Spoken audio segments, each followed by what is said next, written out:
ನಮಸ್ತೆ. 19/6/2025 ಗುರುವಾರ, ಕೃಷ್ಣ ಪಕ್ಷ. ಇವತ್ತು ಸ್ವಲ್ಪ ತಿಥಿ ದೋಷವಿದೆ, ಅಷ್ಟಮಿ ಇದೆ. ಅಷ್ಟಮಿ ದೋಷವಲ್ಲ, ಈ ದಿನಗಳಲ್ಲಿ ಮುಹೂರ್ತ ಕಾರ್ಯಗಳು ಮಾಡೋದಿಲ್ಲ ಅಷ್ಟೇ. ಆದರೆ ಪೂಜಾ ಕಾರ್ಯಗಳು, ಲಕ್ಷ್ಮೀ ಪೂಜೆ ಮಾಡೋಕ್ಕೆ ಉತ್ತಮ ದಿನ. ಅಷ್ಟಲಕ್ಷ್ಮೀ ಪೂಜೆಯನ್ನು ಮಾಡಬಹುದು. ಇವತ್ತು ಉತ್ತರ ಭಾದ್ರಪದ ನಕ್ಷತ್ರ. ಈಗ ತಿಥಿ ಬಗ್ಗೆ ನೋಡಿದ್ರೆ ಅಷ್ಟಮಿ ತಿಥಿ 11:55:42 ಬೆಳಗ್ಗೆ. ಆನಂತರ ನವಮಿ ಬರುತ್ತೆ. ಉತ್ತರ ಭಾದ್ರ ನಕ್ಷತ್ರ ರಾತ್ರಿ 11:16:39 ಇದೆ. ಇವತ್ತು ರಾಜ ಸನ್ಮಾನ, ಆದ್ದರಿಂದ ದೋಷವಿಲ್ಲ, ನಕ್ಷತ್ರ ದೋಷವಿಲ್ಲ. ಆನಂತರ ಬರೋದು ರೇವತಿ ನಕ್ಷತ್ರ, ಅದು ಕೂಡ ಶುಭವೇ. ಆದರೂ ಅಷ್ಟಮಿ ತಿಥಿ ಸೆಂಟ್ರಲ್ಲಿ ಬರೋದರಿಂದ ಮುಹೂರ್ತ ಕಾರ್ಯಗಳಿಲ್ಲ ಅನ್ನೋದನ್ನು ಮರಿಬೇಡಿ. ಇವತ್ತಿನ ದಿನದಲ್ಲಿ ಬೇರೆ ರೀತಿ ಕೆಲವು ವಿಷಯಗಳು ಬರೋಣ. ಚಂದ್ರಾಷ್ಟಮ, ಸಿಂಹರಾಶಿಗೆ ಇವತ್ತು ಚಂದ್ರಾಷ್ಟಮವಿದೆ. ಮಕ, ಪುಬ್ಬ ಮತ್ತು ಉತ್ತರ ನಕ್ಷತ್ರದ 1ನೇ ಪಾದದವರೆಗೆ ಇವತ್ತು ದೋಷಗಳಿದೆ.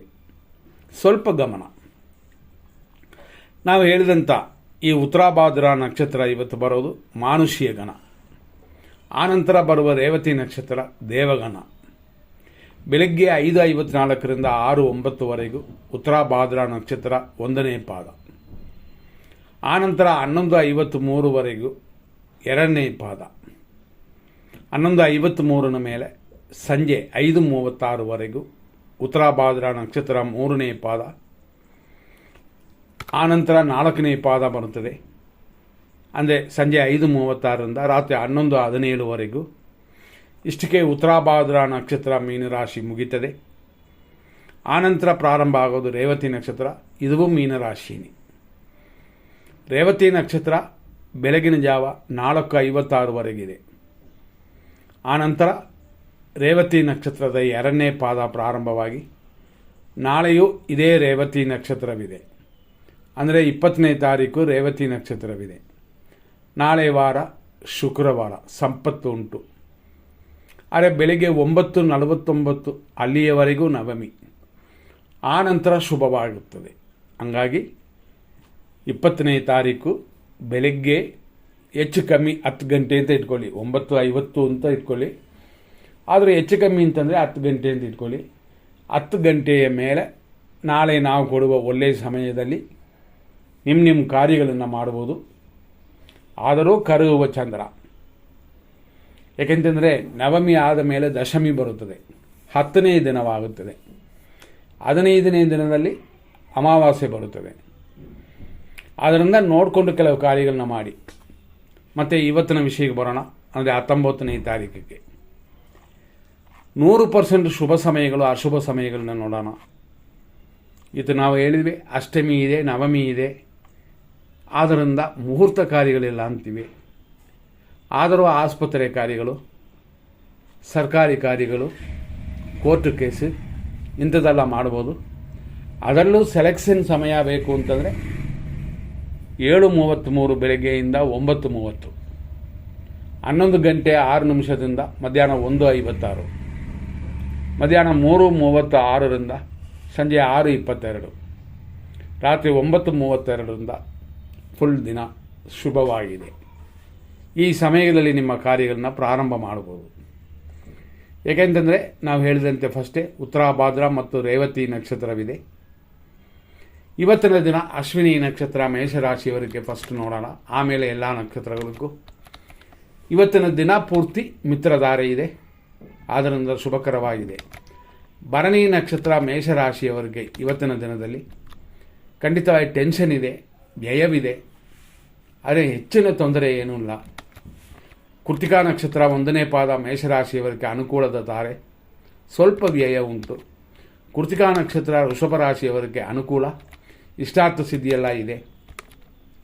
ರೋಹಿಣಿ ನಕ್ಷತ್ರ ವೃಷಭ ರಾಶಿಯವರಿಗೆ ಪ್ರತ್ಯೇಕ ತಾರೆ, ಅನಾನುಕೂಲ, ಆದರೂ ಇಷ್ಟಾರ್ಥ ಸಿದ್ಧಿಯೆಲ್ಲ ಉಂಟು.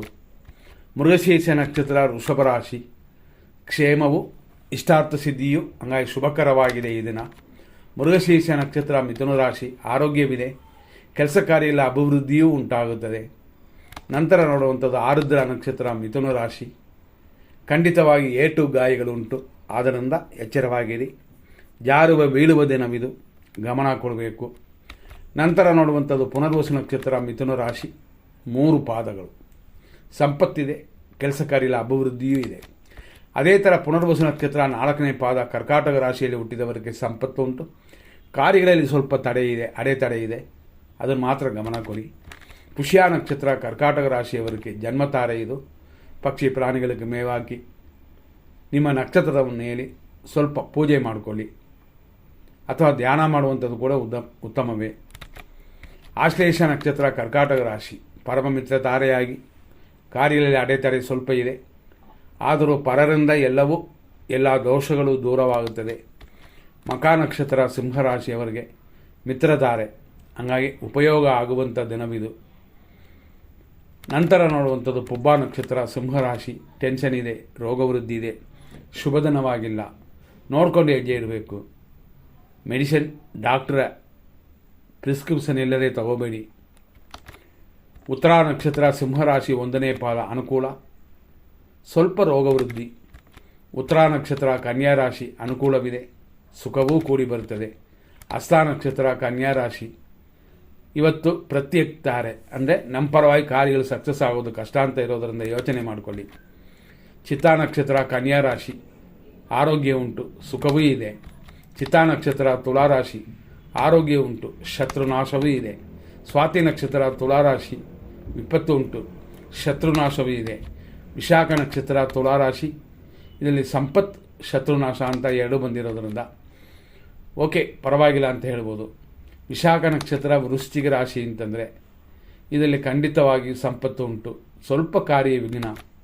ಅನುರಾಧ ನಕ್ಷತ್ರ, ವೃಶ್ಚಿಕ ರಾಶಿಯವರಿಗೆ ಜನ್ಮತಾರೆ ಇದು.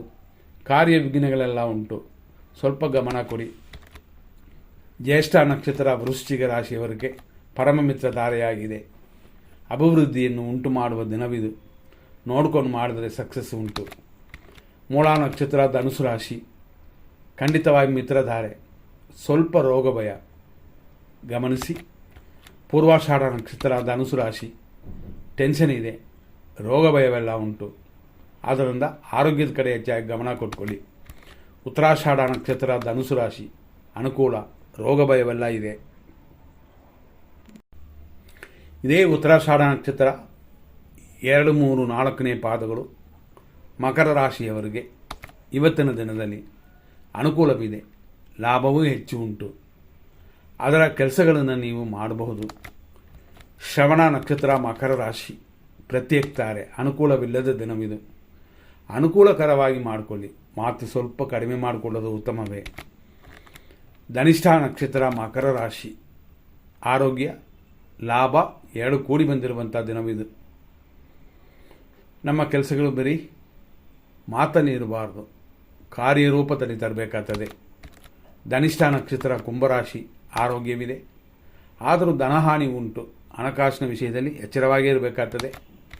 ಶತಭಿಷ ನಕ್ಷತ್ರ, ಕುಂಭರಾಶಿ, ವಿಪತ್ತು ಉಂಟು, ಧನಹಾನಿ ಇದೆ, ನಾನಾ ರೀತಿಯಲ್ಲಿ ಖರ್ಚುಗಳಿದೆ, ಮಾನಸಿಕವಾಗಿ ನೊಂದುಕೊಳ್ಳುವಂಥದ್ದು ಬರುತ್ತದೆ. ಈಸಿಯಾಗಿ ತಗೊಳ್ಳಿ ಯಾವುದನ್ನು. ಪೂರ್ವಭಾದ್ರಪದ ನಕ್ಷತ್ರ, ಕುಂಭರಾಶಿ, ಸಂಪತ್, ಧನಹಾನಿ 2 ಕೂಡಿ ಬಂದಿದೆ. ಒಂದು ಕಡೆ ಒಳ್ಳೆಯದು ಅಂತಂದರೆ ಇನ್ನೊಂದು ಕಡೆ ಅಶುಭವಾಗಿದೆ, ಅದನ್ನು ನೋಡಿಕೊಂಡು ಸರಿ ಮಾಡಿಕೊಂಡ್ರೆ ದೋಷವಿಲ್ಲ. ಪೂರ್ವಭಾದ್ರಪದ ನಕ್ಷತ್ರ, ಮೀನರಾಶಿ, ಸಂಪತ್ತು ಉಂಟು, ಶರೀರ ಆರೋಗ್ಯದಲ್ಲೂ ಚೇತರಿಸ್ಕೊಳ್ತೀರಾ, ಹೀಗಾಗಿ ಶುಭವಾಗಿದೆ. ಉತ್ತರ ಭಾದ್ರಪದ ನಕ್ಷತ್ರ, ಮೀನರಾಶಿ, ಜನ್ಮತಾರೆ ಇದು. ಹಂಗಾಗಿ ನಿಮ್ಮ ನಕ್ಷತ್ರ ದೇವತೆಗೆ ಒಂದು ಪೂಜೆ ಮಾಡಿಕೊಳ್ಳಿ, ಅಂದರೆ ಶನಿದೇವರು ಕೂಡ ಪೂಜೆ ಮಾಡ್ಬೋದು.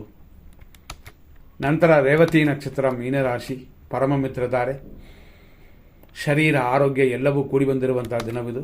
ಸರಿಯಾಗಿ ನೋಡಿಕೊಂಡ್ರೆ ದೋಷಗಳಿಲ್ಲ. ಮುಂದಿನ ಸಂಚಿಕೆಯಲ್ಲಿ ನೋಡೋಣ. ಧನ್ಯವಾದಗಳು.